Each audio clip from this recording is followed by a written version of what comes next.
Bonjour. Dans cette vidéo, on va aborder votre premier cours de Big Data. Alors, l'avancement dans le domaine d'électronique a conduit à la collecte d'une énorme quantité de données. Alors, puisque nous avons plus de machines, capteurs et ainsi de suite. Alors, pour collecter ces données.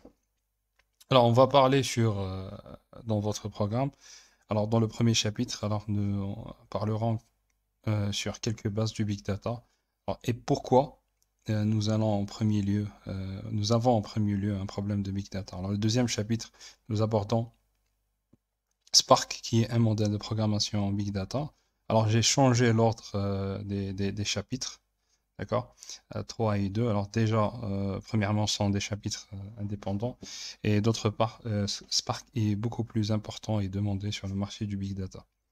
Alors, dans le troisième chapitre, on va voir l'écosystème de Big Data qui est composé de plusieurs composants. Alors, chaque composant ayant un rôle vraiment spécifique, d'accord, au sein de l'écosystème Hadoop.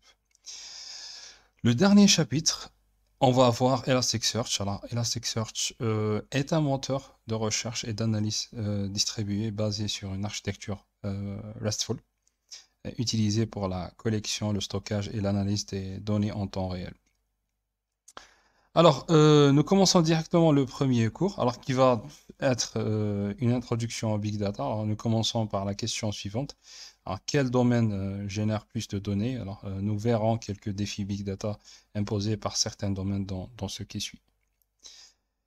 Le premier exemple sera la télémétrie. Alors, la télémétrie est la mesure des données à une source distante, d'accord? Et la transmission des données à une station de surveillance. Euh, Prenons un exemple, par exemple, pour les courses du Formula One. Alors, chaque voiture est équipée d'environ 150 capteurs, d'accord? Et ces capteurs émettront des données pendant que la voiture roule en temps réel, pendant la course. Alors, les données seront reçues par des data scientists, des gens qui vont les analyser par la suite. Alors, les data scientists vont vérifier le bon fonctionnement de la voiture et prendre des décisions les plus appropriées en fonction des données collectées en temps réel. C'est important. Alors, par exemple, si la température du moteur monte trop haut, par exemple, alors les ingénieurs peuvent avertir les chauffeurs. Un autre exemple est le changement de la roue. Par exemple, le conducteur ne saura pas où changer, où il y a quand changer la roue. Alors, donc, les gens du back-end lui feront savoir. D'accord? Alors, cependant, le problème de la télémétrie est la taille de données. Alors, imaginez que chaque tour de voiture générera et diffusera 2 gigas de données et que les data scientists devra analyser et prendre une décision sur ces ensembles de données en temps réel. Alors, l'ensemble de la course générera environ moins de 3 teraoctets de données. Alors, à la fin du course, on va avoir 3 teraoctets de données. Alors, ce qui est immense pour l'analyse spécialement en streaming, qui se fait en temps réel. Alors, à la télévision, alors, nous regardons une course de voiture, mais derrière vraiment la scène, un autre type de course se déroule. C'est une course d'analyse de données menée par des analystes et des scientifiques. D'accord? Un deuxième exemple, un autre domaine qui génère des quantités colossales des données, c'est la biologie. Alors, comme montre l'image, alors si on fait un petit zoom, voilà. Le corps humain, le corps humain est composé de tissus. Les tissus, on sait que sont composés euh, des cellules, d'accord? Et les cellules sont composées des chromosomes. Les chromosomes sont composés de l'ADN et l'ADN il est composé de nucléotides, d'accord? Alors on sait très bien que dans chaque cellule, alors nous avons environ de 3 milliards, alors 10 à la puissance 9 de nucléotides, d'accord? Dans chaque cellule, nous avons 10 à la puissance 3 milliards. Alors 3 fois 10 à la puissance 9 de nucléotides qui sont, les nucléotides sont connus, alors A, T, C et G dans l'ADN. Et nous avons environ 37,2 billions de cellules dans un corps humain. C'est des approximations. Alors maintenant, si nous voulons calculer l'espace nécessaire pour stocker le génétique humain d'une seule personne, on peut faire ce calcul-là. Alors, par exemple, on sait, alors on a dit que chaque corps humain contient 37, alors 2 fois 10 à la puissance 12. D'accord? Alors, 37 billions de cellules, alors égale le MB cells. Et on a dit aussi que dans chaque cellule, nous avons 3 fois 10 à la puissance 9 milliards. C'est 3 milliards de nucléotides. Alors le MB, alors, NUC, nombre de nucléotides dans chaque cellule.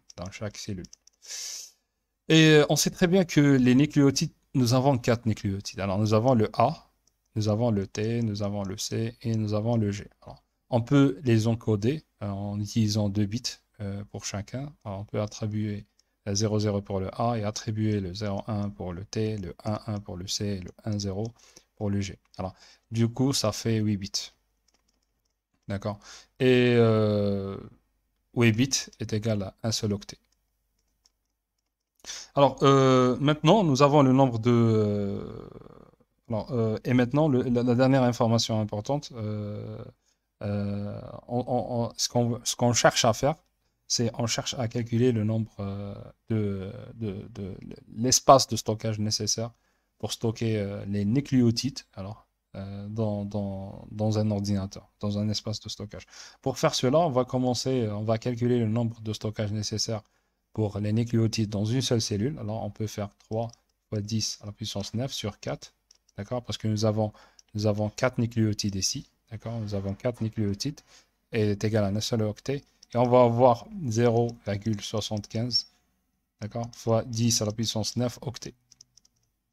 Alors pour aller de l'octet au giga, alors je élimine ça. Alors, et je peux dire que nous avons tout court 0,75 giga octets. Alors, pour stocker les nucléotides d'une seule cellule. Alors, pour faire l'autre calcul, alors ce qu'on cherche maintenant, on cherche à calculer le stockage pour stocker les nucléotides dans toutes les cellules. Alors ce que je peux faire, je peux prendre ce nombre-là, 75, alors fois 37, alors 2 fois 10 à la puissance 12.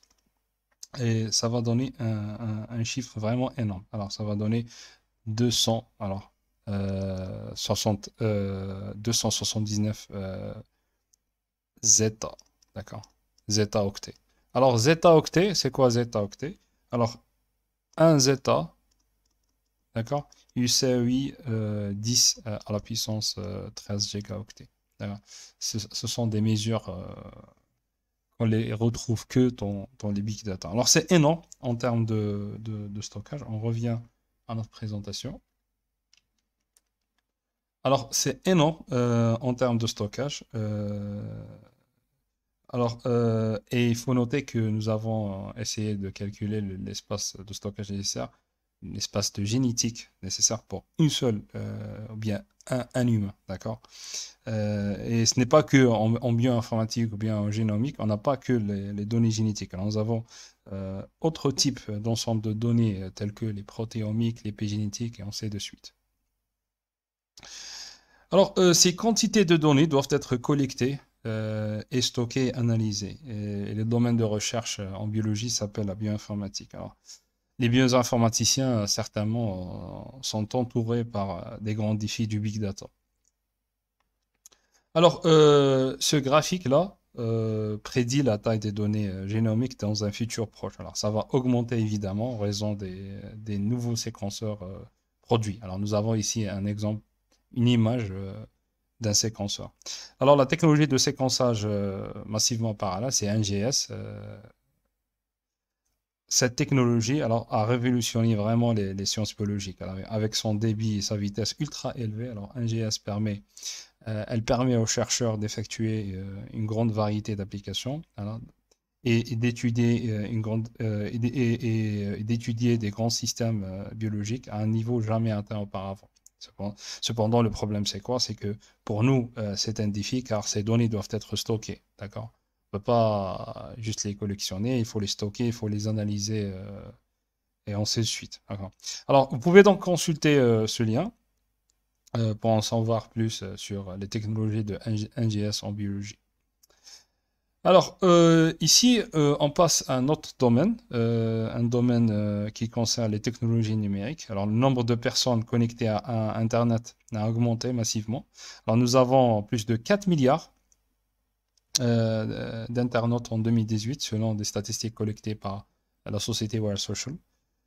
Alors, imaginez, alors en ajoutant, clairement, en ajoutant des commentaires sur un réseau social ou bien une image, nous sommes en train de contribuer à la génération des données. Alors, imaginez 4 milliards de personnes génèrent chaque jour des quantités différentes de données. D'accord? Alors, notre dernier exemple est le projet de Black Hole, alors le trou noir.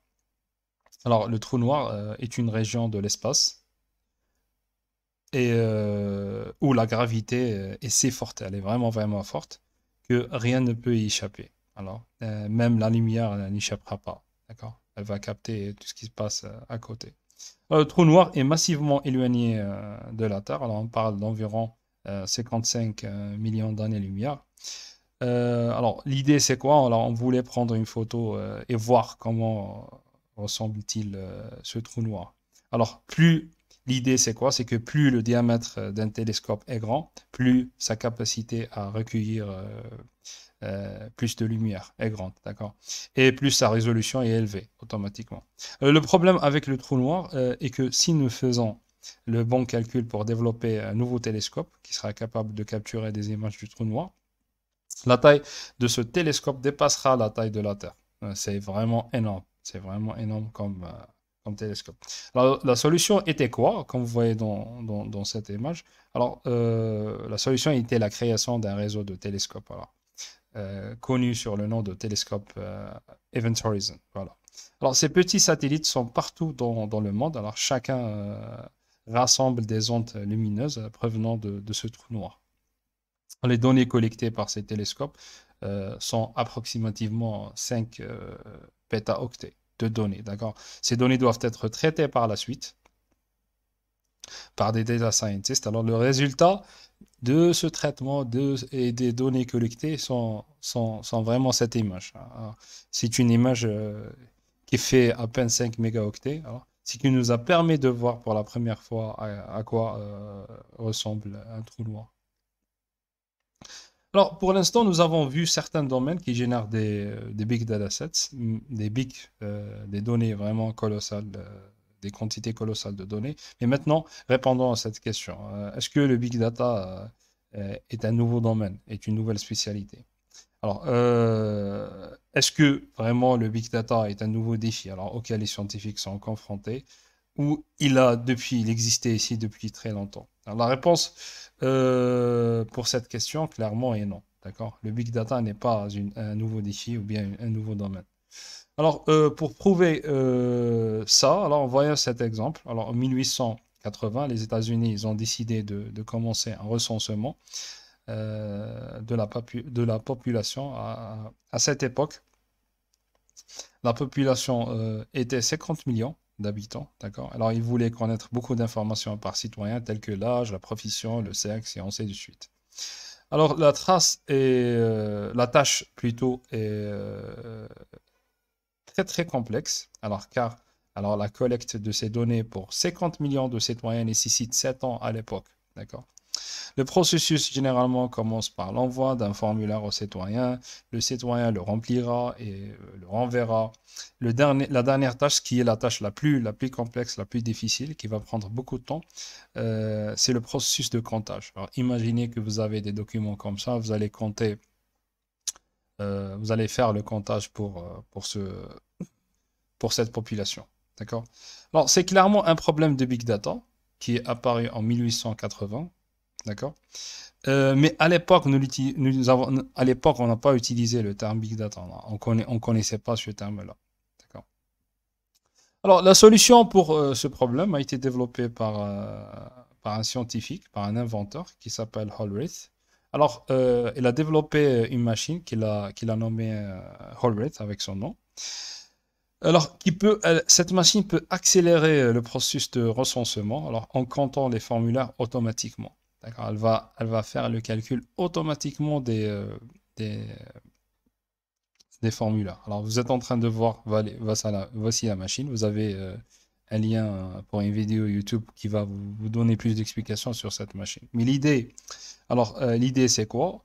L'idée, c'est d'utiliser des cartes perforées. Alors, vous avez des cartes perforées comme ça. Et, par exemple, si vous avez des conditions, par citoyen 1, 2, 3, 4, 5, 6 dans les lignes, et dans les colonnes, nous avons les informations qu'on veut collecter. Par exemple, le sexe. Alors, si vous êtes, par exemple, une femme, alors vous allez percer un trou ici. D'accord? Dans le cas contraire, vous allez la laisser vide. D'accord? Et on sait de suite. Et la machine, qu'est-ce qu'elle fait exactement? Elle va compter le nombre de trous, tout simplement. Alors, nous avons des cartes perforées, punch cards, et la machine va faire le comptage des mots. Alors, ce monsieur a réduit énormément le temps de comptage. Alors, la machine a besoin seulement de 6 semaines pour finaliser le calcul total de 50 millions d'habitants. Alors, nous avons parlé du big data, mais jusqu'à présent, nous ne l'avons pas défini. Alors, dans ce qui suit, nous allons essayer de donner une définition au big data. Alors, la question qui se pose, alors déjà, le nom, il est trompeur, parce que le terme big data vous donne l'impression qu'après une certaine taille de données, on peut dire que nous avons un problème de big data. Par exemple, on ne peut pas dire que nous avons un problème du big data si nous avons des données avec la taille de kilobytes, mégabytes, mais à partir peut-être de gigabytes ou la terabyte, on peut dire que nous avons un problème de big data. Alors, en réalité, non. Alors, nous pouvons avoir un problème big data juste avec des données, avec des mégaoctets de données. Je cite un exemple. Par exemple, l'envoi d'un email à l'aide de Gmail. Alors, vous ne pouvez pas envoyer plus de 25 mégas, c'est une limitation, mais on peut considérer que c'est une limitation de données par Gmail, d'accord? Alors,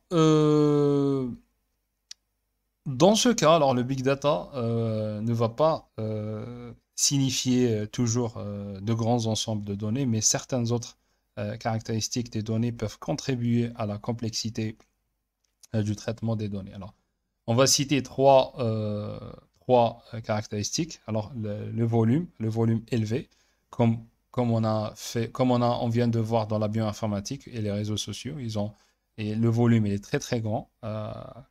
La deuxième caractéristique, c'est la vitesse élevée, comme la télémétrie. Alors, il faut faire une analyse de données en streaming. Alors, il y a des données qui arrivent à une vitesse très très élevée. Euh, la troisième caractéristique, c'est la variété. Alors, comme aussi la bioinformatique, d'accord, où nous avons plusieurs types de données qu'il faut les traiter en même temps, d'accord, génomique, protéomique et ainsi de suite. Alors, certains champs, bien certains domaines, auront les trois propriétés en même temps. Alors, nous avons des domaines comme par exemple, il y a quelques problèmes de recherche en bioinformatique qui ont ces trois caractéristiques présentes dans les mêmes types de données, d'accord? Et ce qui vraiment rendra la tâche d'analyse beaucoup, beaucoup plus difficile. Alors, pour vous motiver un petit peu, les compétences Big Data font partie des compétences les plus demandées dans le monde d'emploi. Alors, les data scientists occupent 2,7 millions d'emplois aux États-Unis. Alors, uniquement, imaginez, c'est un nombre aussi énorme. Euh, Aussi, parlant de l'argent, le marché mondial du Big Data devrait atteindre 103 milliards de dollars américains d'ici 2027. D'accord? Alors, soit plus de double de sa taille de marché prévue en 2018. Alors, dans ce qui suit, nous allons maintenant parler de la relation du big data et le système de cache d'un processeur. Alors, nous allons comprendre plutôt c'est quoi exactement le problème des big data en analysant un cache, ou bien en analysant quelques caractéristiques des caches des processeurs. Alors, à un niveau élevé, n'importe quel ordinateur, alors, il comporte deux parties principales. Alors, il comporte l'unité centrale de traitement, CPU, d'accord, et la mémoire. On dit la RAM, on peut dire la RAM.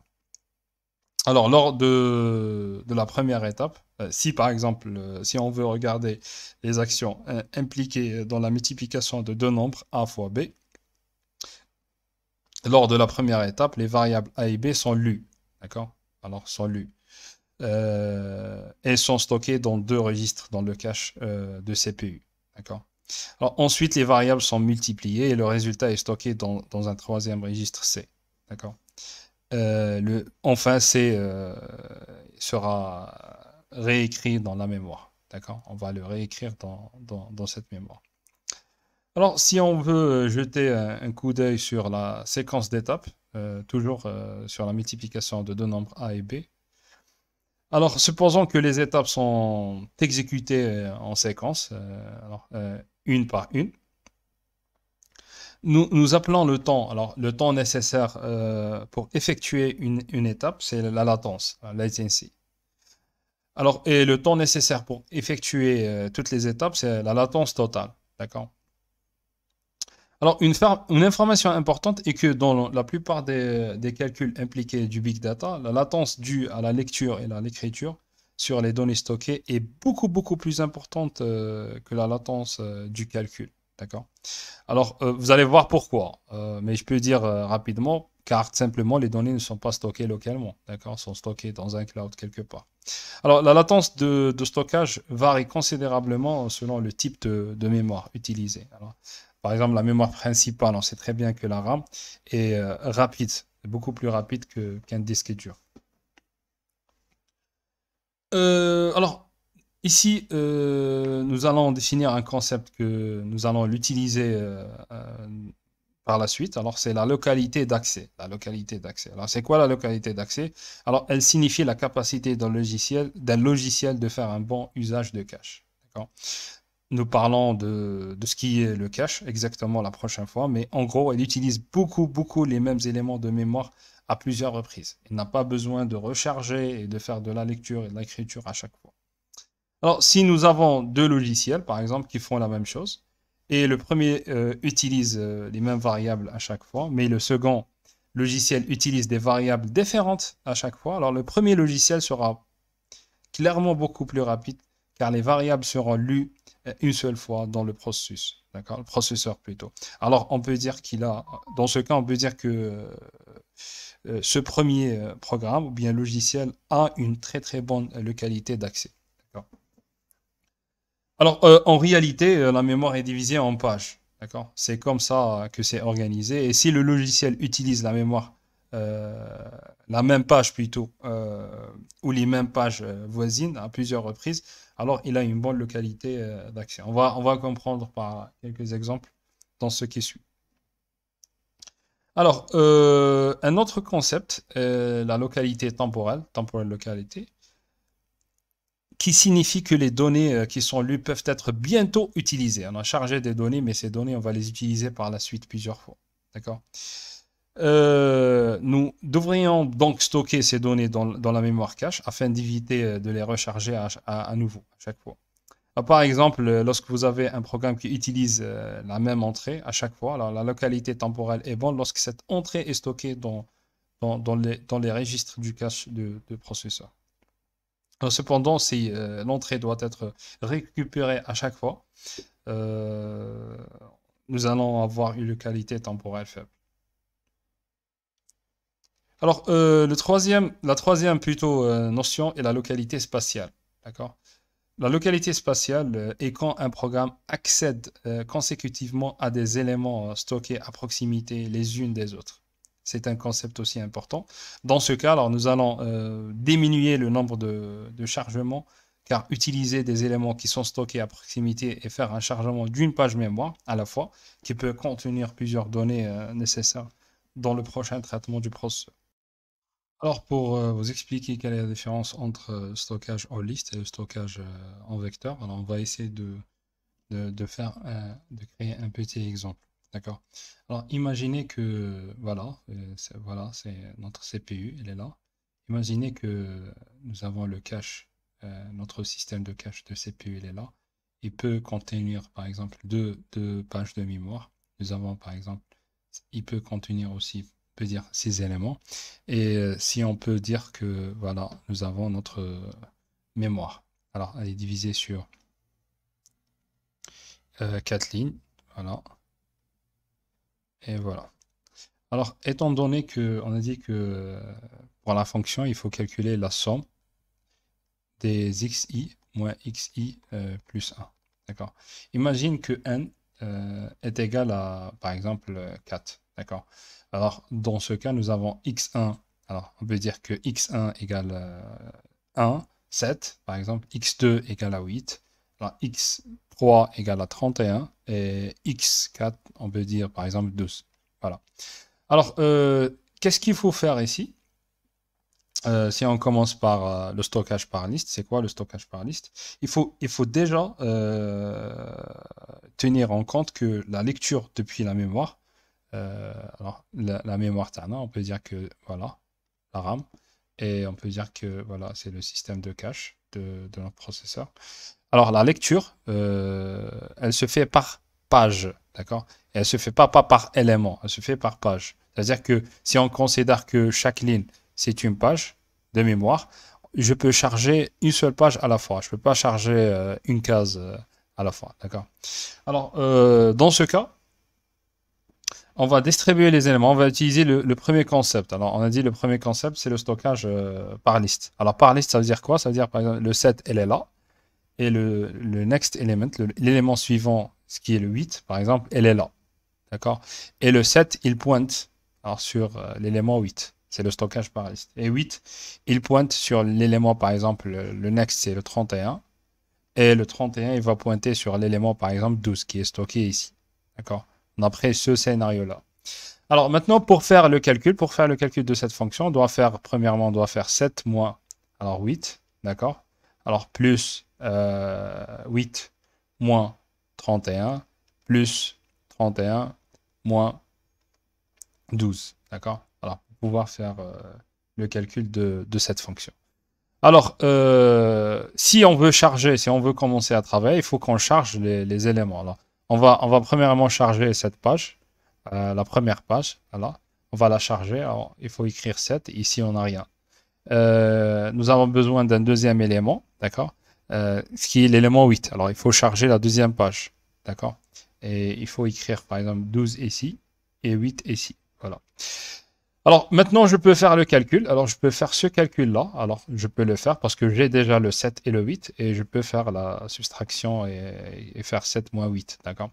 Cependant, pour le deuxième cas, si je veux faire 8 moins 31, je peux pas. J'ai le 8 dans le cache, mais j'ai pas le 31. Pour avoir le 31, alors je dois charger la troisième page. Plutôt la quatrième page. Cependant, pour charger la quatrième page, je dois libérer de l'espace. Je peux libérer, par exemple, la première ligne du cache dans notre CPU. Et c'est ça la chose la plus importante qui va prendre beaucoup de temps. Alors, le fait de vérifier la disponibilité et après libérer le contenu, alors ça va prendre beaucoup de temps. Alors, si on va charger 31, on va en mettre ici 31, d'accord? On a chargé la quatrième page, et ici il n'y a rien, alors, on a éliminé, il n'y a rien, et du coup on peut faire moins 8, moins 31, d'accord? Alors pour le dernier calcul, alors 31 moins 12, on peut le faire, parce que tout simplement nous avons les éléments 31 et 12 sont stockés ici, alors on peut faire le troisième élément, d'accord? Alors, comme vous êtes en train de voir, on a chargé combien de fois? On a chargé la première fois, si on va considérer que le temps de chargement était 1. Alors, par exemple, T1. Alors, on a chargé la première page, on a chargé la deuxième page et on a chargé la quatrième page. Alors, on a fait 3 fois T1. D'accord? Si on considère que le temps de chargement était, d'accord? On a fait 3 T1. Et on a éliminé la suppression. Si on considère que le temps nécessaire, la latence nécessaire pour éliminer un élément du cache est T2, alors on a fait la suppression, on a supprimé l'élément, on a libéré l'espace de 7 pour ajouter l'élément 31, alors temps T2. Alors le temps nécessaire, le temps total, la latence totale nécessaire, c'est 3 fois T1 plus T2, d'accord? Dans le type de stockage par liste. Après, on va voir le type de stockage par vecteur, qu'est-ce que ça va donner. Alors, le deuxième type de stockage, c'est le stockage. Alors, j'ai gardé l'ancien structure de stockage. Alors, le stockage par vecteur. Alors, le stockage ici, on peut dire que alors c'est un stockage par liste. Alors, liste. Et ici, on va essayer de redessiner notre RAM pour simuler le stockage par vecteur. Alors, nous avons toujours 3 4 lignes, d'accord? Et le stockage, la différence entre le stockage par liste et par vecteur, c'est que le stockage, euh, dans le cas, le stockage par vecteur, on va stocker les éléments à proximité. Par exemple, le 7, 8, et là, le 31. Après, je mets le next, c'est le 12, d'accord? Après, ça ne m'intéresse pas qu'est-ce que j'ai ici. Alors, si je refais le même calcul que qu'on a fait pour le stockage par... alors, on peut dire, là, c'est array. Alors, le stockage par vecteur. Alors, je dois charger la première page. D'accord? Je charge déjà la première page. 7 et 8 et 31. Et je fais, alors je peux faire le premier calcul et je peux faire le deuxième calcul parce que j'ai 8 et 31 et j'ai 7. D'accord? Pour faire le troisième calcul, je dois recharger cette page sans faire la suppression de cette partie parce qu'elle est déjà vide. Alors, pour charger cette page, alors je mets ici 12. Et je peux faire alors, 31, désolé, ici on écrit 31 moins 12, le dernier élément. Est-ce que, est-ce que je peux faire ce calcul? Oui, je peux le faire. L'élément 31 est chargé dans le processeur. L'élément 12, il est déjà chargé dans le processeur. Du coup, c'est le temps nécessaire euh, pour charger est toujours T1. On peut dire qu'on a chargé deux fois T1. D'accord? C'est le temps global nécessaire. Et pour l'exemple précédent, ça a nécessité 3 fois T1 plus T2. Alors, voilà la différence. Alors, le stockage par array, le stockage par vecteur, vous êtes en train de voir que ça économise du temps. Alors, on a 2 fois T1. Et ici, on a dû charger 3 fois. Et aussi, on a fait une suppression de cache qui va coûter une latence T2. D'accord? Alors, vous pouvez voir clairement que le stockage par vecteur va optimiser la latence de notre programme ou bien pour notre algorithme.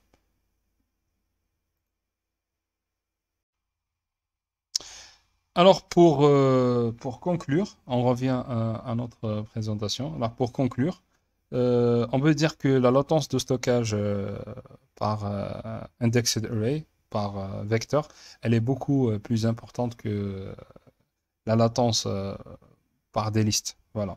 Et on a amélioré largement la localité spatiale, d'accord? Parce qu'on a stocké des éléments qu'on va les utiliser par la suite.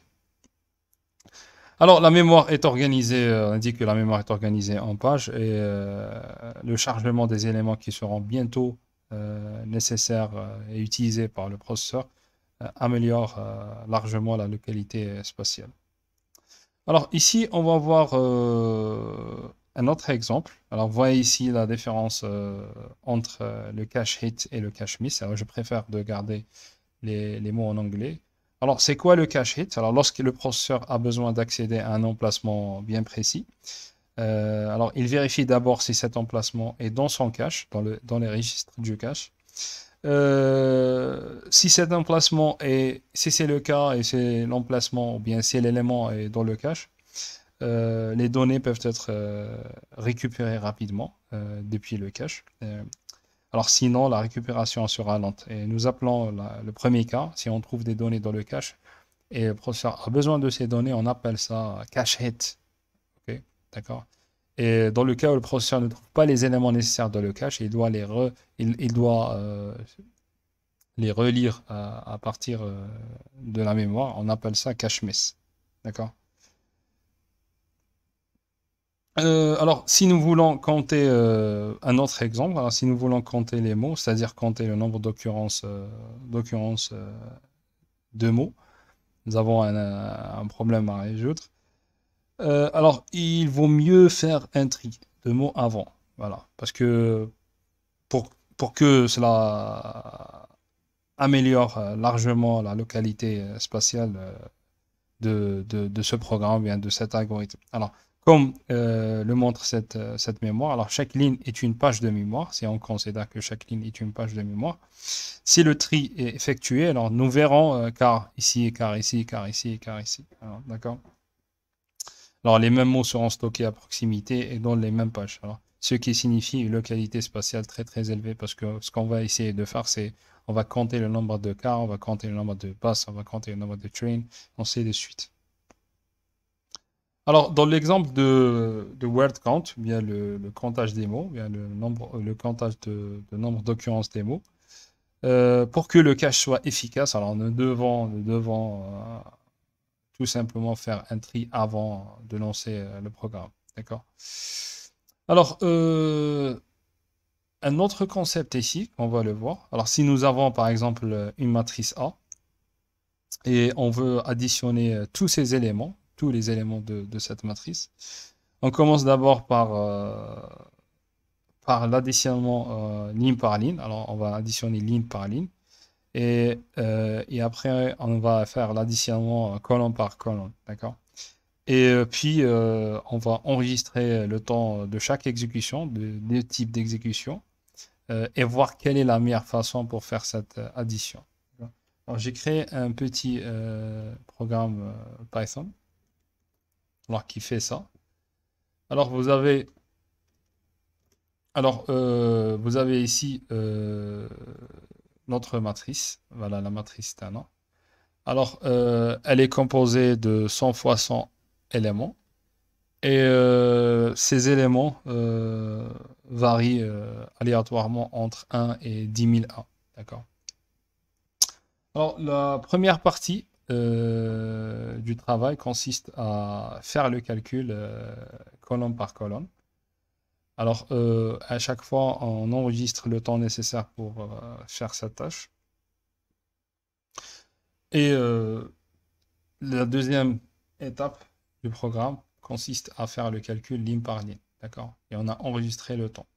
Alors, pour les résultats, vous êtes en train de voir que le traitement ligne par ligne, voilà, il est beaucoup plus rapide que le traitement colonne par colonne. Voilà. Il y a une légère différence, mais il y a quand même une différence. Alors, pourquoi? Alors, je vous laisse répondre à cette question. D'accord? Alors, je vous laisse réfléchir et me donner une réponse pourquoi le traitement des éléments dans une matrice, spécialement dans Python, ligne par ligne, est beaucoup plus rapide et plus rapide que le traitement, ou bien l'addition des éléments colonne par colonne. Alors, avant de conclure, on va terminer par cette image. Alors, si le CPU veut traiter des données et que ces données sont stockées dans son cache, alors la latence sera vraiment faible. D'accord? La latence sera plus élevée si nous allons de gauche à droite. D'accord? Des données stockées dans un cloud ou système distribué nécessitent plus de temps pour se charger dans le cache d'un processeur euh, que des données stockées localement, ou bien dans la mémoire, ou bien dans le disque. Alors, le défi de Big Data, c'est qu'on ne peut pas stocker des données comme on vient de démontrer en biologie. On ne peut pas stocker des données localement. D'accord? Il faut les stocker dans un système distribué. Alors, un bon écosystème de Big Data est celui qui optimisera la localité temporelle et la localité spatiale en chargeant des données qui seront nécessaires dans le futur proche. D'accord? Alors, juste pour conclure, alors certains domaines comme la télémétrie, la bioinformatique génèrent des quantités colossales de données. Alors, plus de données signifie plus de stockage. Cependant, à certains moments, nous avons besoin de plus d'ordinateurs pour pouvoir stocker une grande quantité de données. Alors, plus les données sont volumineuses, plus le stockage du processeur, ou bien plus le cache du processeur est éloigné et plus la latence est grande, d'accord? Comme on vient de le voir dans la dernière image. Alors, le véritable défi du big data est de savoir comment conserver les données nécessaires, comme on vient de le dire, dans un traitement à proximité du processeur. D'accord. Alors, à la prochaine.